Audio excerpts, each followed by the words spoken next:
오늘 하나님 말씀은 마태복음 5장 38절로 42절까지 말씀입니다. 또 눈은 눈으로 이는 이로 갚으라 하였다는 것을 너희가 들었으나 나는 너희에게 이르노니 악한 자를 대적하지 말라. 누구든지 내 오른뺨을 치거든 왼편도 돌려대며 또 너를 고발하여 속옷을 가지고자 하는 자에게 겉옷까지도 가지게 하며 또 누구든지 너로 억지로 오리를 가게 하거든 그 사람과 심리를 동행하고 내가 구하는 자에게 주며 내게 구하고자 하는 자에게 거절하지 말라. 아멘. 예수님께서 어렵게 사는 삶의 원리 6가지 중에 오늘 5번째로 보복, 복수에 대한 그러한 예수님의 말씀입니다. 사람이 보복이라고 하는 그러한 감정은 인간 원래 본능을 대표하는 것입니다. 누구든지 상처를 입게 된다든지 아니면 누구든지 어떤 피해를 입게 되면 보복하고 싶은 그러한 충동은 누구나 다 가지고 있는 것이요. 그러나 이 보복하고 복수하는 이러한 사회는 정말 무섭고 잔인한 그러한 사회가 됩니다. 왜냐하면 인간의 마다 생각마다 다 틀리기 때문에 이익, 잘못된 욕심 이런 것들이 정의라는 이름으로 얼마나 보복, 복수가 많이 일어나는지를 모르는 것이요. 그래서 예수님은 바리새인과 서기관들이 인간의 필요에 따라서 하나님의 말씀을 교묘하게 이용하는 것을 지적하셨습니다. 그러면 오늘 38절 말씀 다시 한번 같이 읽습니다. 또 눈은 눈으로 이는 이로 갚으라 했다는 것을 너희가 들었으나, 실제적으로 이 말씀이 구약 성경에 나와 있는 그런 말씀이죠. 출애굽기 21장 23절에서 25절에 나오는 말씀입니다. 우리 같이 읽겠습니다. 그러나 다른 해가 있으면 갚되 생명은 생명으로 눈은 눈으로 이는 이로 손은 손으로 발은 발로 데운 것은 데움으로 상하게 한 것은 상함으로 때린 것은 때림으로 갚을지어다. 레위기서 24장에도 그러한 같은 말씀이 있습니다. 같이 읽습니다. 사람이 만일 그 이웃을 상하였으면 그 행한 대로 그에게 행할 것이니 파상은 파상으로 눈은 눈으로 이는 이로 갚을지라. 남에게 손상을 입힌 대로 그에게 그렇게 할 것이며, 신명기도 또 그런 말씀이 나옵니다. 내 눈이 긍휼히 여기지 말라. 생명은 생명으로 눈은 눈으로 이는 이로 손은 손으로 발은 발로다. 우리가 이 율법이 잔인하게 느껴지는데 하나님의 깊은 뜻은 뭐냐면은 첫 번째가 더 이상의 보복을 하지 말라. 자비의 율법입니다. 사람이 어떤 피해를 당하게 되면 억울하고 분해서 한쪽을 때리면은 맞았다 그러면 양쪽을 다 때리고 싶은 마음이 드는 것이에요. 코피를 그냥 터졌다 그러면 어디를 부수고 싶은 마음이 사람만에 다 드는 것입니다. 그렇기 때문에 이러한 것들은 보복으로 인해서 일이 커지지 않도록 하기 위해서 했는 당했는 만큼만 갚아라. 개인의 문제가 나중에 집단의 문제가 됩니다. 그런 경우들이 너무 많이 생깁니다. 한 사람의 피해 때문에 정말 부족들끼리 싸움이 붙는 경우가 생기고 또 민족끼리 나라가 문제가 생기는 그러한 경우들이 생기는 것이에요. 그래서 이런 것들을 하나님께서 막기 위해서인 것이에요. 또 뿐만 아니라 이 말씀은 재판할 때에 공의의 기준으로 세운 것인지 개인적으로 사사롭게 쓰기 위해서 세운 것은 아닌 것입니다. 왜냐하면 고대 법은 일종의 보복법입니다. 그런데 이 하나님의 율법은 자비와 사랑의 법인 것이에요. 이 뜻을 다시 풀이해서 예수님은 39절에 이렇게 말씀합니다. 나는 너에게 이르노니 악한 자를 대적하지 말라. 누구든지 내 오른뺨을 치거든 왼뺨도 돌려대며. 여기서 대적한다, 대적하지 말라, 대적한다는 것은 헬라어로 안티스템이라는 뜻인데 이 말은 악을 대적하지 말라 이런 뜻은 아닌 것이요. 악을 행하게 하는 사탄, 즉 악의 세력에 대해서는 강하게 대적해라. 그렇지만 사탄의 힘을 입어서 악을 행하는 자에게는 복수하지 말라. 그 말씀인 것입니다. 다시 말하면 악은 미워하지만 사람 미워하지 말라. 그 배후에 악한 것이 하기 때문에 사람 우리들도 성도님들 선하게 했다 어느 순간에 도는 순간이 있습니다. 악한 것이 틈타버리면. 그러니까 여기서 말씀하는 그런 뜻인 거예요. 예수님께 십자가에 못 박혀 죽으시기 전에 마지막에 하신 말씀이 자기를 십자가에 못 박은 자를 용서해 달라 그랬어요. 그러면서 지금 저들이 무슨 일을 하는지 모르고 있습니다 그랬어요. 예수님께서는 사람은 사랑하시되 배후의 악은 미워하시는 것이에요. 스데반 집사도 마지막에 순교할 때, 돌 맞아서 순교할 때 그때 그랬잖아요. 저들에게 죄를 돌리지 마옵소서. 지금 악한 자들에게 속해서 그 악한 사탄이 틈타서 지금 저렇게 하는 것이니까 저 사람들 불쌍히 여겨 주소서, 그 말씀인 것이에요. 그렇기 때문에 예수님께서는 내 오른뺨을 치거든 왼뺨도 돌려대라. 근데 우리가 이 말을 오해할 필요는 없는 것이에요. 미친 사람이나 엉뚱한 사람이나 술주정뱅이나 이런 사람들이 와서 막 두드러기 패는데도 그냥 이뚝 들이대, 이런 거는 말이 아닌 것이죠. 왼뺨을 돌려대라는 말은 복수, 보복 위해서 악을 절대로 사용하지 말라. 악을 사용하지 말라. 그러면 로마서 12장 17절로부터 나오는 말씀입니다. 우리 같이 한번 읽겠습니다. 아무에게도 악으로 악을 갚지 말고 모든 사람 앞에서 선한 일을 도모하라. 할 수 있거든 너희로서 모든 사람에게 더불어 평화하라. 내 사랑하는 자들아, 너희가 친히 원수를 갚지 말고 진노하심에 맡기라. 기록되었으되 원수 갚는 것이 내게 있으니 내가 갚으리라고 주께서 말씀하시니라. 내 원수가 줄이거든 먹이고 목마르거든 마시우라. 그리하므로 내가 숯불을 그물 위에 쌓아 놓으리라. 악에게 지지 말고 선으로 악을 이기라. 아멘. 참 힘든 이야기죠. 힘든 말씀입니다. 하나님께서는, 하나님께 우리가 맡기고 기도하게 되면은 하나님께서 그 사람을 회개시키든지 아니면 하나님께 채찍을 들든지 하나님께서 원수를 갚아주니까 네 손에는 피를 절대로 묻히지 말라, 그 말씀인 것이에요. 결과적으로 원수를 사랑하라는 그 말씀은 우리를 사랑하시기 때문에 하신 말씀입니다. 원수를 마음에 두고 있게 되면은 원수는 늠름하게 살아있는데 내가 먼저 죽는다 그러죠. 아마 누구를 미워하신 경험들을 가지고 계시면은 생각해 보시게 되면 미워하게 되면 잠이 안 옵니다. 밥맛이 없어지고, 그 사람 멀쩡히 있는데 그걸 계속적으로 묵상하고 그것 때문에 계속적으로 생각하고 몰두하게 되면 내가 피폐해지기 시작하는 거예요. 위장병도 생기고 몹쓸병이 생기는 거예요. 이런 것들이 해결되지 않고는 내가 온전히 살 수가 없는 거예요. 그러니까 주님께 말씀하시는 그런 뜻이 뭐냐면 원수 갚는 것이 내게 있으니까 너희들은 내게 맡기고 너희들은 그것을 다 잊어버리고 살아라. 그럼 내가 손을 봐 주실 것이라. 우리가 살다 보면 억울한 일 당할 때도 많이 있습니다. 그런데 주님께서 말씀하신 것은 잠잠하라. 세월이 지나가게 되면 다 모든 것들이 해결된다. 이 세상에 드러나지 않을 일이 어디 있는 것인가? 하나님께서 내 아버지 되시기 때문에 해결해 주실 것이라 그렇게 말씀합니다. 그러면서 두 번째로 40절 말씀입니다. 또 너를 고발하여 속옷을 가지고자 하는 자에게는 그릇까지도 가지게 하며, 같은 맥락의 그런 말씀인 것이죠. 이 말씀은 속옷을 빼앗으려고 할 때에 빼앗기려고 발버둥 치지 말고 적극적으로 그릇까지 줌을 통해서 문제를 해결하라. 왜냐하면 그 당시에 이 겉옷은 모포와 같습니다. 낮에는 의복이지만 밤에는 담요와 같이 그렇게 사용하는 것이, 그래서 겉옷은 상당히 가치가 있습니다. 그러니까 이 중동 지역에서는 겉옷은 없어서는 안 되는 굉장히 중요한 물건입니다. 그래서 유대법에도 보면 속옷은 저당 잡힐 수 있지만 어떤 이유든지 겉옷은 저당 잡힐 수 없다 그래서, 왜냐하면 그것이 없으면 얼어 죽기 때문에 그런 것이에요.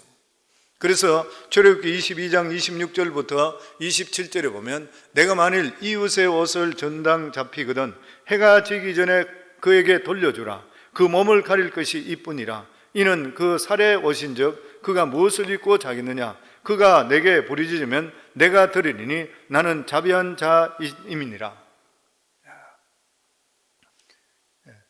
그렇기 때문에 사람들은 고소할 때, 오늘 여기 보면 또 너를 고발하여 속옷을 갖고자, 이 사람이 고발할 때에 겉옷은 절대로 걸고 고발 못합니다. 겉옷은 가치가 있는 것이고, 그런데 그것이 없으면 이 사람의 생사가 관계되기 때문에 겉옷은 유대율법적으로 고발을 그걸 뺏을 수가 없는 것이에요. 그 속옷을 고발하는 것이에요. 그 속옷에 있는 것, 그 우리 있는 것들, 그것을 다 빼앗으려고 하는 것이에요. 이럴 때 주님께서 겉옷까지 주라, 그 말인 것 같으면은 실제적으로 재판장에서 누가 고발해서 속옷을 달라고 했을 때 피해자가 그 사람이 가지고 있는 그 돈까지도 재판장에 내주라는 것이요. 있는 것도 다 내어놓아라. 그러면 오히려 재판관으로부터 긍휼을 받을 것이라. 이 그리스도인들이 누릴 수 있는 그러한 권리가 있지만 너무 집착하지 말라. 세상은 투쟁해서 쟁취하는 것이지만 참된 기독교 정신은 내 것을 자꾸 챙기는 것이 아닌 것이라. 그리고 이런 것들을 통해서 선으로 악을 이기라, 그렇게 말씀합니다. 그러면 41절에 보면 또 누구든지 너로 억지로 오리를 가게 하거든 그 사람과 심리를 동행하고, 역시 같은 그런 말씀들이죠. 성경학자들이 이야기할 때에 그 당시 로마군은 점령군이잖아요. 점령군은 어디서 누구든지 간에 짐을 지게 해서 오리까지 갈 수 있는 권리가 주어져 있답니다. 그리고 길 가는 사람 불러서 마치 구레네 시몬식으로 불러가지고 십자가 지라 그러면 지어야 된대요. 그것이 얼마까지, 오리까지는 무조건 그냥 지고 가라 하면 가야 된다. 이게 법적으로 그러한 권리가 주어졌다고 하는 것이에요. 다시 말하면은 오리의 부역은 법적으로 정해졌던 당연히 해야 될 그러한 일인 것이에요. 근데 그런 경우가 아니고 다른 사람이 아무 권리 없으면서 오리를 간 후에 정당한 임금도 주지 않고 노동을 착취했을 때 예수님께서는 그 사람과 싸우지를 말라는 것이요. 돈을 더 달라고 이야기하지 말라는 것이요.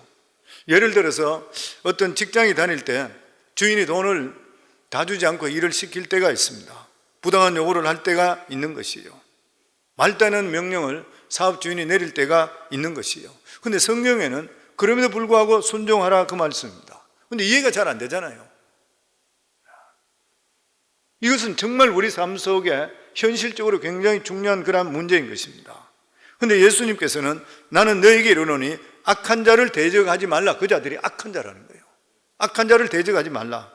만약 우리가 예수님의 말씀처럼 억울하게 두들겨 맞고 아무런 조치도 취하지 않고 그냥 당하기만 계속적으로 당하면은 소송해서 가져갈 거 다 빼앗아 간다고 생각하면 그걸 그냥 그대로 두면 그 사람들이 더 기고만장할 것이요. 우리를 더 우습게 여길 것입니다. 그런데도 불구하고 예수님은 우리로 하여금 악한 자에게 이 두들겨 맞고 재판에 지라고 그렇게 말씀하는 것은 아닌 것이죠. 여기에 예수님께 주시는 어떤 이 말씀의 핵심의 뜻이 뭐냐면은 우리 자신의 강한 자아를 두고 말씀하는 것입니다. 왜냐하면 우리들은 어떤 문제가 생기게 될 때는 그것을 반응할 때 굉장히 강한 본능을 나타내요. 강한 본능 나타내요. 과도하게 반응할 경우가 많이 생깁니다. 이 법 자체가 그렇지만 여기서도 계속 말씀하시는 것이 이는 이로, 이것도 마찬가지로 과도하게 반응하지 말라는 것이에요. 우리 삶 속에 어떤 문제가 생겼을 때도 너무 과하게 반응을 하지를 말라. 내 자아를 부딪혔다고, 내가 자존심 상했다고 너무 과하게 하지 말라. 예수님이 지금 말씀하는 핵심이 뭐냐면은 이 세상에 일어나는 모든 불의를 용납하고 인내하기만 원하는 이런 말씀은 아닌 것이에요. 더욱이 사람들에게 부당한 손해를 보게 됐을 때에 법적으로 배상하는 것 절대로 부당한 것이 아닌 것이에요. 다른 사람으로부터 상해를 입었을 때 손해배상 청구하는 것 정당한 그러한 일이라는 것입니다. 교통사고 났을 때에 가해자에게 치료비든지 여러 가지 손해배상 청구하는 것, 이게 율법의 정신인 것이, 이게 잘못됐다는 것은 결코 아닌 것이에요. 그리고 억울하게 재산상의 피해를 입었을 때 재판을 통해서 어느 정도 보상받는 것, 이거 나쁜 것이 결코 아니라고 하는 것이에요. 그런데 예수님이 여기 지적하고 있는 것이 뭐냐면 과도하게 반응하지 말라는 것이에요. 어떤 사람은 무슨 조그마한 일을 당하고 그것을 통해 재판을 해서 사람한테 엄청스럽게 올가미를 세우는 그런 경우들도 생길 수가 있게 되는 것입니다. 사람들은 누구에든지 자기한테는 자기를 지키려고 하는 자아 본능이 있습니다. 그런데 이것을 우리는 굉장히 자기가 옳고 정당하다 그렇게 생각하는 것이에요. 손해받은 만큼 손해배상받고 돈을 받는 것이 무엇이 잘못인가요? 그런데 예수님께서는 더 큰 것을 위해서 자아를 지키려고 하는 본능을 포기하라, 그 말씀합니다. 그러면서 예수님께서 이 세상에 오신 이유가 뭐냐면은 아무도 손해보지 않고 모두 다 정당한 것을 잘 사는 사회를 만들기 위해서 예수님께 이 세상에 오신 것이 아니라는 것이에요. 한 번은 부자 청년이 예수님께 가서 자기의 부모의 재산을 형이 부당하게 다 차지하니까 가서 좀 중재해서 나에게 나눠주라고 이야기하소서, 이렇게 부탁한 적이 있었어요. 근데 예수님께서 누가 나를 네 재산 나누는 자로 뽑았느냐? 누가복음 12장 13절부터 보면 무리 중에 한 사람이 이르되 선생님 내 형을 명하여 유산을 나와 나누게 하소서 하니 이르시되 이 사람아 누가 나를 너희 재판장이나 물건 나누는 자로 세웠느냐 하시고 그들에게 이르시되 삼가 모든 탐심을 물리치라 사람의 생명이 그 소유에 넉넉한 데 있지 아니하리라. 예수님께서 이 세상에 오신 것은 사회를 조금 더 공정사회로 만들고 덜 억울하게 만들기 위해서 온 것이 아니라고 하는 것이요. 우리 속에 항상 문제가 무엇입니까? 욕심인 것이요. 그리고 우리의 자아인 것입니다. 우리의 마음인 것이요. 그래서 우리 삶 속에 자존심이 강한 그런 사람은 진짜 은혜 잘 못 받습니다. 자존심이 강한 사람. 그래서 그런 말이 있어요. 어렸을 때부터 자수성가했는 이러한 사람들 예수님 마음은 잘 못 열어요. 예수 믿어도 자기 돈은 못 놓지요.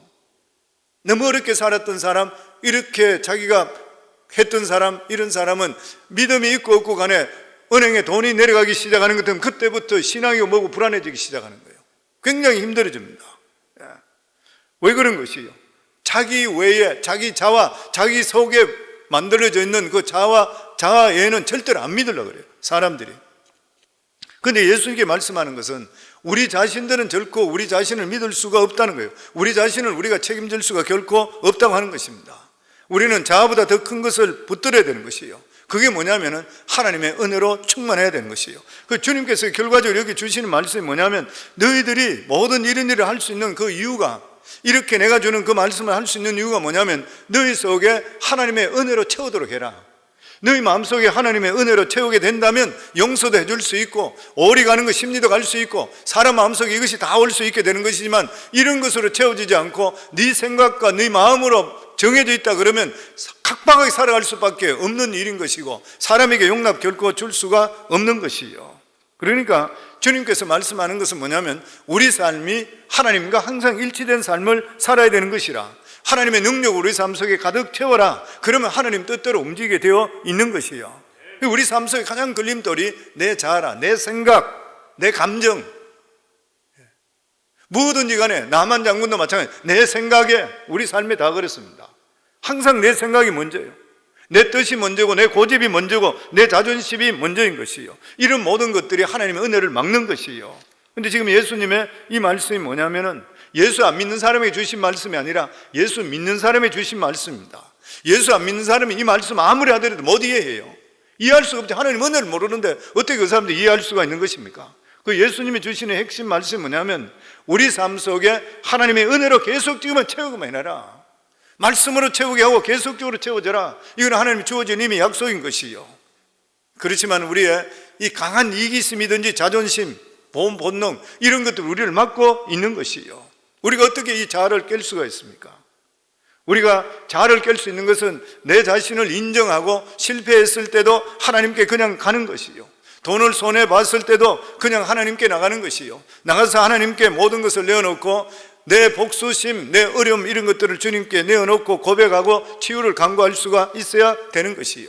그래서 우리 삶 속에 하나님의 은혜가 들어오게 되면 내가 뺨을 맞든지 성소에 휘말리든지 큰 어려움이 오게 될 때는 자기를 들여다봅니다. 나를 들여다보게 되는 것이요. 실제적으로 믿음의 사람들은 이러한 송사의 사건이 걸리든지 아니면 부당한 어떤 문제가 생길 때에 내 자신을 돌아볼 수 있는 진짜 좋은 기회가 된 것이요. 우리가 믿는다 하는데도 불구하고 얼마나 돈 좋아해요. 그리고 얼마나 사람 입으로는 사랑한다 하는데도 불구하고 얼마나 사람들을 미워하는 것이요. 이런 것들을 우리가 들여다볼 수 있는 그러한 기회가 되는 것이요. 그래서 내 자아를 보게 될 때 더 큰 것을 우리 삶 속에 얻게 되어 있는 것이요. 우리 믿는 자들에게는 하나님의 보호막이 쳐져 있습니다. 늘 말씀드리잖아요.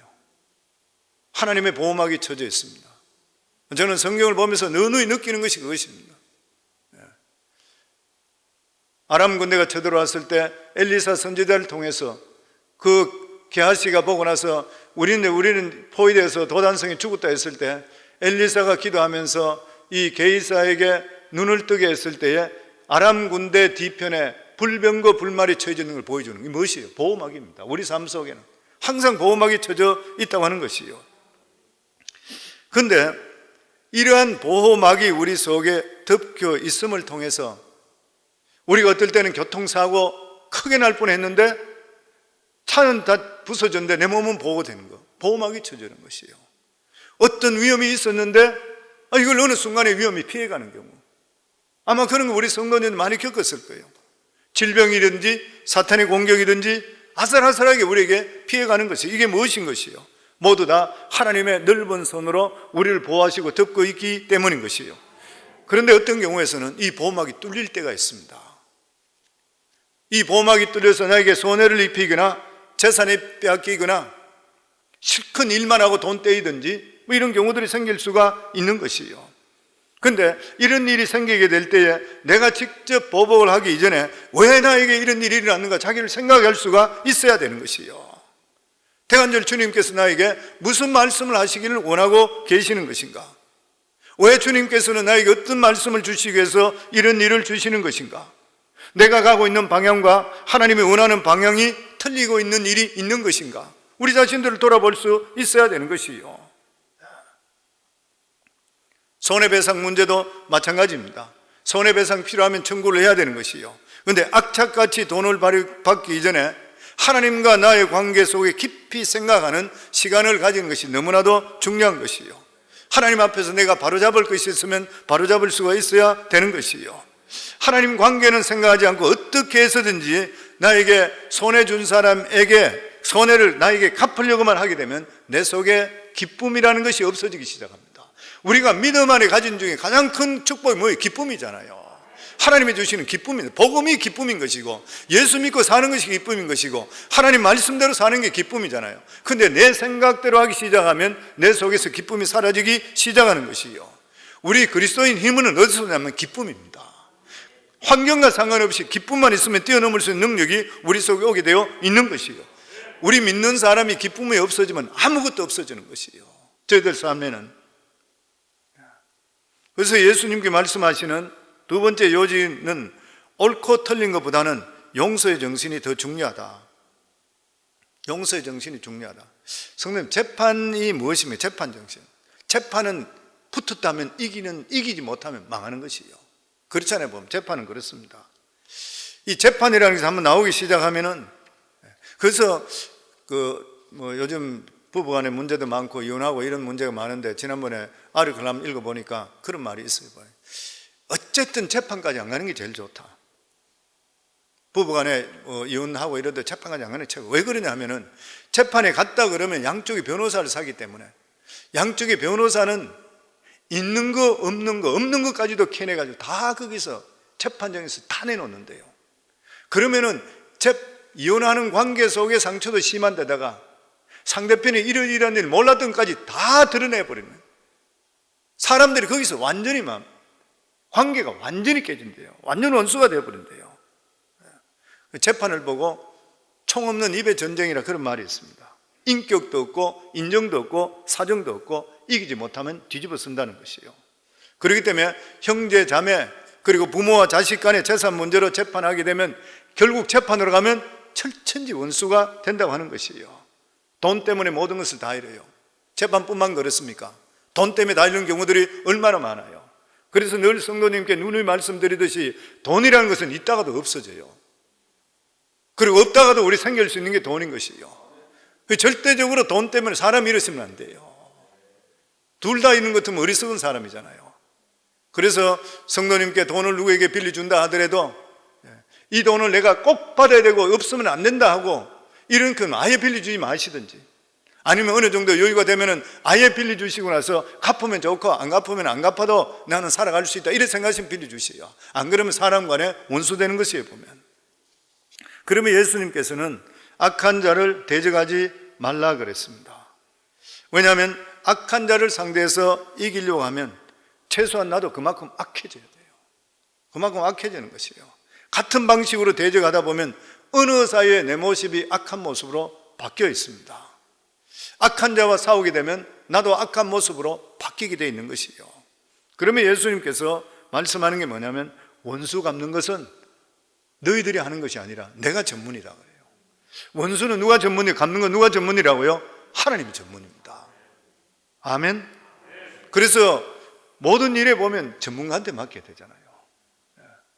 저도 집에 뭐 고장 난다든지 무슨 일 있다 그러고 이러면은 전문가들 고치고 자꾸 하라 그래요. 잘못하다 보니 다 메스답 시키는 경우가 있어요. 전문가에게 맡기는 거예요. 하나님께서 말씀하시는 게 뭐냐면, 내가 너의 삶의 전문가니까, 네 문제 구구란 일에 내가 전문가니까 내게 맡기라. 우리가 오직 할 것이 뭐예요? 하나님으로 채우는 것이에요. 우리 삶 속에 하나님으로 채워지면 어떻게 돼요? 나라는 것은 없어집니다. 내 자존심도 없어지고 내 재산도 없어지고 모든 것이 하나님 것인 것이요. 그렇게 되면 어떻게 돼요? 굉장히 좋아집니다.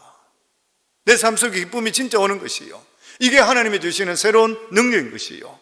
억지로 살려고 하지 않는데도 불구하고 저절로 이루어지게 되어 있습니다. 다른 사람에게 억지로 잘해주려 하지 않는데도 불구하고 자연적으로 잘해주게 되어 있어요. 억지로 술 안 먹으려고 할 필요도 없고, 그리고 또한 음란한 것을 피하려고 하는 것이 아닌데 이상하게 그게 싫어지는 것이에요. 우리 삶 속에 하나님 은혜로 채워주시면 우리의 이런 역사가 임하는 것이요. 그리고 내 마음속에 거룩한 열망 속에 충만해지게 되어 있습니다. 우리에게 가장 중요한 게 뭐예요? 이러한 하나님의 능력입니다.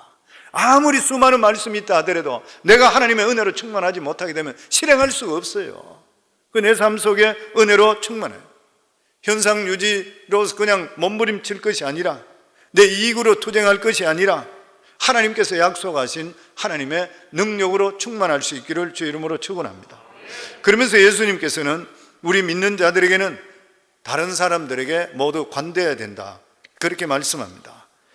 마지막 말씀이죠. 마태복음 5장 42절에 보면, 내게 구하는 자에게 주며 내게 꾸고자 하는 자에게 거절하지 말라. 나에게 구하는 자에게 주고, 그리고 꾸고자 하는 자에게 거절하지 말라. 이 똑같은 말씀이 잠언에 비슷한 말씀이 나옵니다. 잠언에 보면, 내 손이 선을 베풀림, 우리 같이 한번 읽었으면 좋겠습니다. 같이 읽습니다. 내 손이 선을 베풀림이 있거든 마땅히 받을 자에게 베풀기를 아끼지 말며, 내게 있거든 이웃에게 이르기를 갔다가 다시 오라, 내일 주겠노라 하지 말며. 내가 베풀 힘이 있을 때는 베풀어 주라는 거예요. 영원히 내 것이 아닌 것이에요. 베풀어 주라. 내게 있거든 이웃에게 이르기를 다시 오라, 내일 주겠노라, 이렇게 하지 말라. 망설이지 말고 내 마음이 그때 올 때 그 사람에게 도와주라. 하나님께 헌신도 마찬가지잖아요. 하나님께 헌금하는 것도 마찬가지고, 내 마음속에 오는데 잠깐 생각하면 내가 이러면 힘들어지지, 시간이 어디서, 내가 돈이 어디서, 뭐 이런 식으로 하다 보면 또 못하는 거예요. 똑같은 그런 말씀입니다. 우리 속에 주시는 말씀. 이 말씀을 정리하게 되면, 크리스찬들은 어떤 모욕에 대해서도 복수해서 안 된다. 우리에게는 복수 감정은 없어야 된다. 그리고 어떤 법적인 권리나 주장을 내 이기심 때문에 주장해서는 안 된다. 그리고 어떤 경우에서도 남을 돕고 순종하고 충성해야 된다. 누가 이렇게 사셨어요? 예수님이 그렇게 사셨습니다. 우리도 바라보는 것이 예수님이니까 우리 삶 속에 이런 최선의 삶을 다할 수가 있어야 돼요. 이렇게 살면 손해보는 것 같지만 훨씬 더 많은 것을 얻게 되어 있는 것이에요. 그리고 하나님께서 축복해 주십니다. 사랑하는 모든 성도님들, 우리 속에는 이런 능력 없어요. 그런데 하나님의 은혜가 우리 속에 임하고 성령으로 충만함을 사모하게 될 때에 우리는 이것을 넉넉히 이기는 승리할 줄 믿습니다. 저는 우리 성도님 모두 이러한 확실한 기본 원리를 가지시고 삶을 승리할 수 있기를, 후회 없기를 주의 이름으로 축원합니다.